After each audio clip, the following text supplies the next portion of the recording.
Assalamualaikum warahmatullahi wabarakatuh. Selamat pagi anak-anak hebat.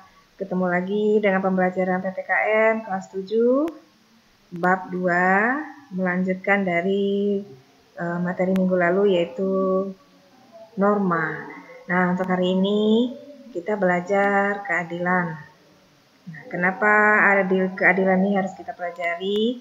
Karena ini berkaitan dengan kehidupan kita sehari-hari dalam bermasyarakat. Keadilan ini sangat penting supaya tercipta kehidupan yang harmonis, teratur, tertib, dan tidak merugikan orang lain. Langsung saja kita masuk ke dalam pengertian keadilan. Keadilan berasal dari istilah adil yang berasal dari bahasa Arab. Keadilan ini berarti di tengah, bukan di ujung ya. Nah, adapun pengertian adil adalah memberikan apa saja sesuai dengan haknya. Keadilan berarti tidak berat sebelah, menempatkan sesuatu di tengah, tidak memihak, kalaupun berpihak tentu kepada yang benar, bukan kepada yang salah, dan tidak sewenang-wenang. Artinya sewenang-wenang ini tidak sesuka hati, ada aturan yang mengikat kita. Nah, ini ada gambar timbangan. Ini contoh penerapan dari keadilan. Nih, timbangannya tidak berat sebelah. Sama ya. Selanjutnya, tujuan pembelajaran kita hari ini adalah setelah belajar keadilan, diharapkan siswa mampu menjelaskan pengertian keadilan. Yang kedua, siswa menyebutkan contoh-contoh keadilan. Kemudian yang ketiga, siswa mampu menerapkan perilaku adil dalam kehidupan sehari-hari.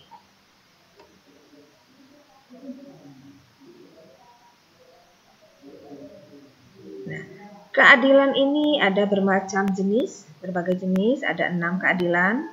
1. Keadilan komunikatif. 2. Keadilan distributif. 3. Keadilan legal. 4. Keadilan vindikatif. 5. Keadilan kreatif. 6. Keadilan protektif. Selanjutnya akan kita bahas satu per satu.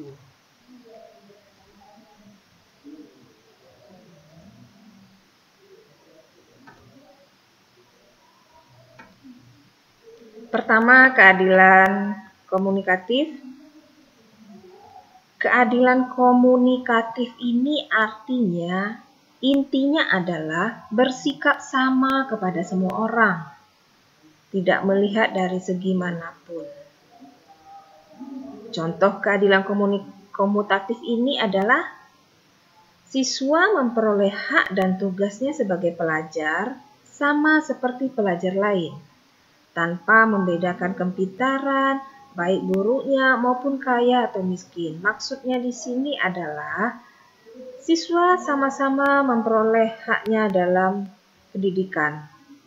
Tidak melihat apakah siswa tersebut kaya, miskin, buruk, pintar, bodoh, semuanya hak seorang siswa adalah sama. Kemudian, seorang koruptor tetap dikenai sanksi tanpa melihat ia memiliki kedudukan tinggi dalam negara.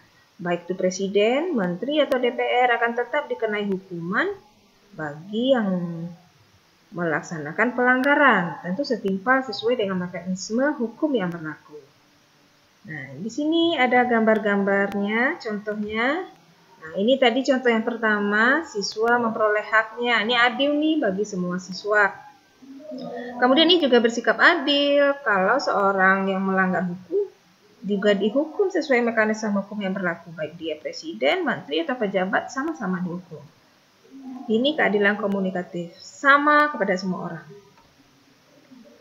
Kemudian ada keadilan distributif. Keadilan distributif ini berbeda. Keadilan ini diterima seseorang berdasarkan jasa atau kemampuan yang telah disumbangkannya, atau dia mempunyai sebuah prestasi. Nah, contoh keadilan distributif ini, pemberian nilai pada mahasiswa sesuai prestasi yang telah dicapai atau diraihnya selama satu semester. Maksudnya, kalau mahasiswa tersebut pintar, tentu dia akan memperoleh nilai yang tinggi. Sebaliknya, kalau siswanya malas belajar, tidak mengerjakan tugas, tentu nilainya juga berbeda. Nah, ini maksud di sini adalah keadilan distributif. Kemudian, contoh yang kedua, seorang karyawan kantor digaji setiap bulannya sesuai apa yang telah ia kerjakan di dalam perusahaan. Nah, maksudnya di sini adilnya adalah kalau karyawannya malas, tentu gajinya juga sesuai dengan kinerjanya. Sementara kalau karyawannya yang rajin, patuh pada peraturan, dia akan diberikan gaji sesuai dengan kinerjanya dalam perusahaan tersebut. Selanjutnya, ini anak contohnya, ada gambarnya, anak yang pintar akan mendapat piala, juara. Nah, sama juga kalau seseorang melakukan kejahatan, juga akan mendapat balasannya. Tergantung kepada apa yang dia perbuat.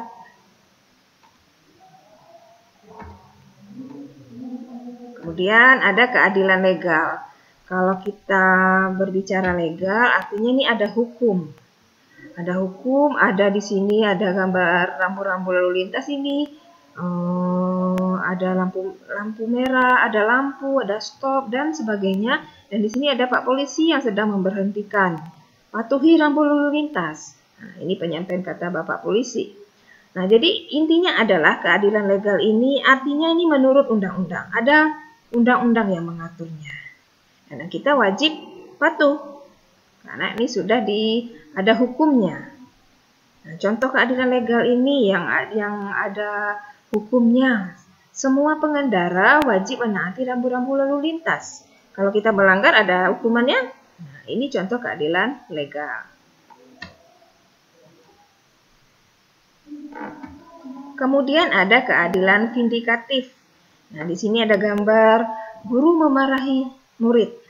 Kemudian Bapak Polisi akan menembak ya, ada tahanan di sini, ada narapidana. Nah, jadi keadilan vindikatif ini artinya hukuman atau denda sesuai dengan pelanggaran atau kejahatannya. Nah, maksudnya kalau seseorang itu melakukan pelanggaran, pasti akan dihukum atau diberi denda, sanksi sesuai dengan tingkat pelanggarannya. Nah, contohnya, seorang pengedar narkoba pantas dihukum dengan seberat-beratnya. Nah, bisa jadi hukuman mati. Nah, tergantung kepada pelanggarannya dan undang-undang yang mengatur. Ini keadilan vindikatif. Selanjutnya keadilan kreatif. Nah, keadilan kreatif ini adalah kebebasan untuk menciptakan kreativitas yang dimilikinya pada berbagai bidang kehidupan. Nah, ini berbeda dengan keadilan yang lain.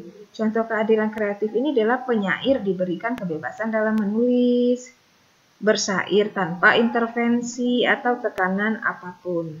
Ini contoh keadilan kreatif bagi orang-orang yang kreatif dan punya bidang jiwa seni. Nah, misalnya seorang penyanyi dalam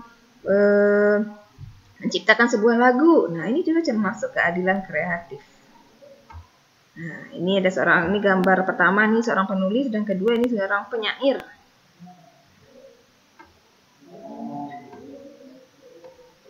Kemudian ada keadilan protektif. Nah, ini protektif ini lebih ada gambar 1 dan gambar 2 ini sama-sama penegak hukum. Ini adalah Bapak Polisi.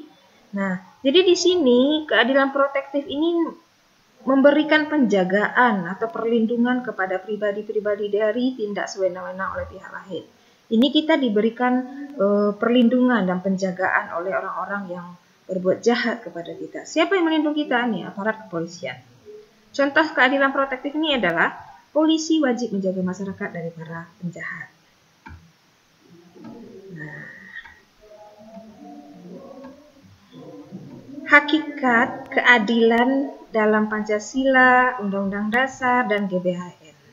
Kata adil ini terdapat pada Di mana kata-kata adil ini terdapat? Pertama, sila kedua dan kelima Pancasila. Sila kedua, kemanusiaan yang adil dan beradab. Sila kelima, keadilan sosial bagi seluruh rakyat Indonesia. Kemudian terdapat dalam pembukaan Undang-Undang Dasar 1945 alinea 2 dan 4. Kalau dalam alinea 2, silakan dilihat alinea 2 ada kata-kata adilnya. Kemudian di sila alinea 4 ada kata-kata adil, ada di sini ada keadilan sosial bagi seluruh rakyat Indonesia dari pernyataan Pancasila. Kemudian ada di GBHN 1999 2004 tentang visi.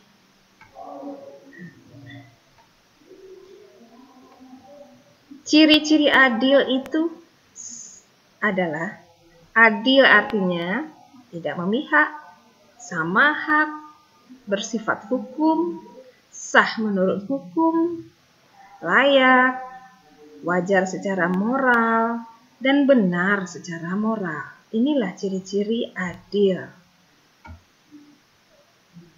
Munculnya kesadaran diri untuk patuh pada norma dalam kehidupan bermasyarakat harus dibiasakan sejak dini. Oleh karena itu, alangkah baiknya jika kalian membina sikap dan budaya sebagai berikut. Pertama, budaya malu, yaitu sikap malu jika melanggar aturan. Contohnya, malu datang terlambat hadir ke sekolah. Kedua, budaya tertib, yaitu membiasakan bersikap tertib dimanapun kalian berada. Misalnya, mengikuti antrian sesuai dengan nomor antrian. Yang ketiga, budaya bersih, yaitu sikap untuk berkata dan berperilaku jujur dan bersih dari tindakan-tindakan kotor. Misalnya, tidak menyontek ketika ujian. Budaya bersih juga dari ucapan, perkataan, tidak mengeluarkan kata-kata yang tidak pantas, yang tidak baik maknanya, tidak perlu kalian ucapkan. Dalam kehidupan sehari-hari masih banyak ditemui perilaku tidak patuh pada norma. Ada beberapa penyebab kesadaran terhadap kepatuhan pada norma dalam kehidupan masih rendah.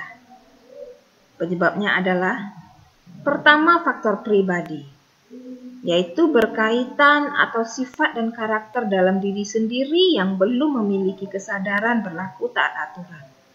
Maksudnya di sini adalah memang dalam dirinya belum ada kesadaran untuk mematuhi peraturan. Ini adalah faktor pribadi. Seringnya seseorang melanggar aturan karena belum ada kesadaran. Kedua, faktor lingkungan. Nah, ini punya pengaruh besar dalam bentuk seseorang itu patuh pada aturan. Faktor lingkungan di sini bisa faktor lingkungan kehidupan keluarga maupun masyarakat yang belum memberikan daya dukung terhadap pembentukan watak patuh pada aturan. Misalnya, karena kurang perhatian orang tua, pergaulan dengan teman sebaya yang kurang baik, sehingga kalian juga ikut berperilaku tidak baik. Sebaliknya, tempat tinggal kurang teratur atau kumuh juga akan membentuk karakter seseorang tidak taat atau patuh pada peraturan. Nah, selesai sudah pembelajaran hari ini. Mudah-mudahan bermanfaat. Kalau ada yang mau ditanyakan, silakan nanti via WhatsApp grup. Nanti kita akan bahas bersama. Nah, sampai jumpa minggu depan dalam materi selanjutnya. Tetap semangat, tetap berprestasi dalam arti tetap jaga sikap patuh kepada orang tua dan guru, sehingga kalian akan diterima di dalam lingkungan masyarakat. Terima kasih. Sekian dari Ibu. Wassalamualaikum warahmatullahi wabarakatuh.